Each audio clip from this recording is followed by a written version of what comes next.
1. The words were there in black and white, stark, uncompromising. Of course, Tanis had been a coward to tell him by text, she knew. But, if she had only known his news 5 minutes before, it would have saved her a lot of trouble. She had sent the message and, almost immediately afterwards, her phone had sprung into life. It had been Scarlett. Guess what? Phil's just proposed to Kimberly, isn't that amazing? Then another. If he tells you himself, I didn't say anything. Act surprised. Yes. 14 exclamation marks, each one a dagger in my chest. And then words, it can never happen, stood out from the screen as Phil Peak replied. Why had she told him? Why? Tanis flung herself onto her bed, hammering her pillow with her fist. Was life now really going to be no better than living in limbo, as she had convinced herself it would? It was going to be the end of their friendship, that was for sure. She and Phil would never speak to one another again. She would be strong, Tanis told herself. Look after you, and it might just be okay. Tanis reached for her phone. Opening up the messages, deleted it, then to the contacts section, delete, delete, delete. Put down the phone, then stared at it. Over. Never speak to him again, never share joke, take the piss out one another. Bugger. Work was going to be difficult. Tanis stared at her phone. Should she text him again? And, if she did, what would she say? It could hardly be, okay then. Similarly, begging him to not tell anyone was bordering on the desperate. Be strong, Tanis warned herself. And, with that in mind, she switched on Tinder, clicking on the registration page, and in the delete account option. Do you want to delete your account? The message appeared, red bordered, warning her that she would lose all of her options to meet available singles in her local area. Tanis's finger hovered over the delete account, but then her eye was drew to the profile page. It seemed sad and lackluster. Tanis Haviland, 38, water industry engineering manager. Likes the going out, theater and history. And her picture, brown-haired, grinning in her selfie. Ah. No wonder she had only ever had 3 dates in the last year. Admittedly, none of them she had called back, but they hadn't either. She turned back to the account page. Do you want to delete your account? The notice said. Yes, I do.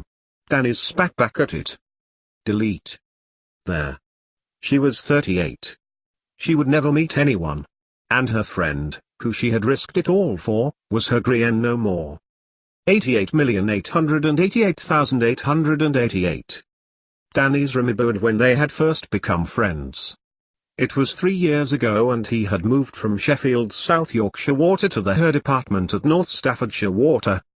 Phil worked in the computer programming section and had come out to Tanis on site one day to discuss the location of sensors on the main water pipe gauge.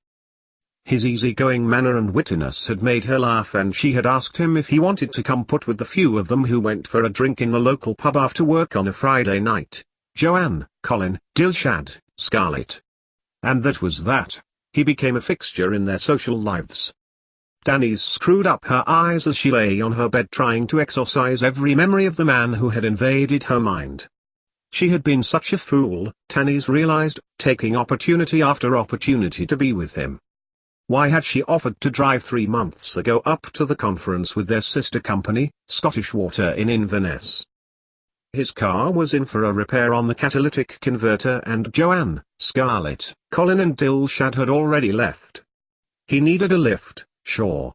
She didn't need to offer. But she had. And her mind had remembered every detail of the trip.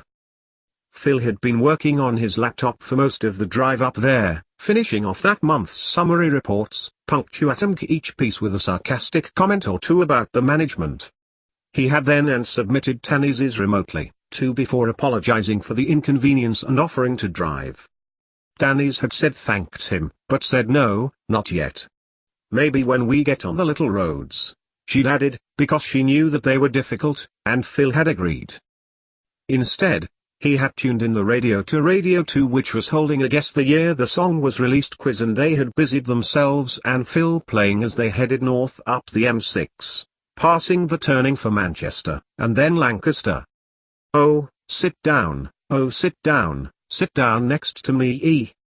James, Phil had replied, addressing the radio. They want the year, Tannis had said, noting the mile signs ahead of them. Penrith, 30. Carlisle, 56. Those were the days of our lives. Freddie Mercury next declared. Do you know the year? Phil asked, grinning. 1991, came Tannis's instant response. I say 93, guessed Phil, reaching down and grabbing his mobile, texting in his answer. It's not 1993, Tannis had replied. But Phil just leaned back in her passenger seat and folded his arms, the air of got this in the bag in his body language.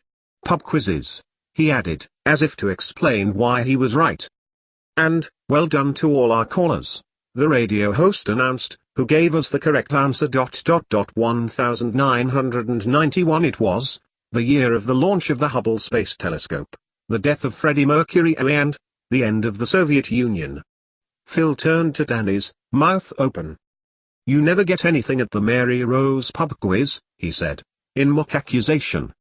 How on earth did you know that?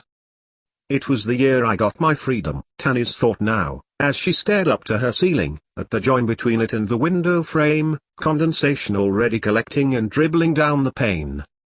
The year I got a radio cassette player, the year that, during that winter I was stuck in the house with Grandad looking after me when Mum and Dad were at the hospital with Francesca, who had suspected meningitis. The year she had developed a love of engineering from the old things her grandfather had thoughtfully liberated from the buildings that were due to be demolished at ICI. Just do, Tannis had nodded, and they had played a game of motorway snooker with their cars in the M6, up past the turning for Carlisle, past the failed Go Alba welcoming them into Scotland, the gaudy signs for Gretna Green looming at the end of the M6. In the stretch between Dumfries and Glasgow Phil kept her amused with his range of accents and his delight at passing for a local at the service station just outside Stirling, much to Tannis's embarrassment as she paid for fuel. And then they had the worst and best of journeys taking the A9 further, its slow meandering adding minute after minute to their journey. But that had been more than compensated for the view. Pull over, Phil had said. I grew up tearing around roads like these.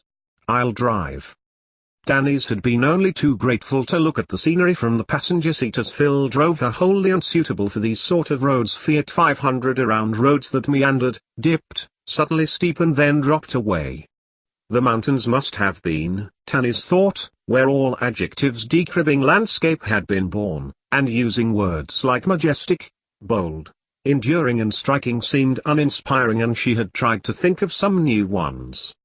Skyscraping was the only one Tannis could think of, and even then she didn't think it was original.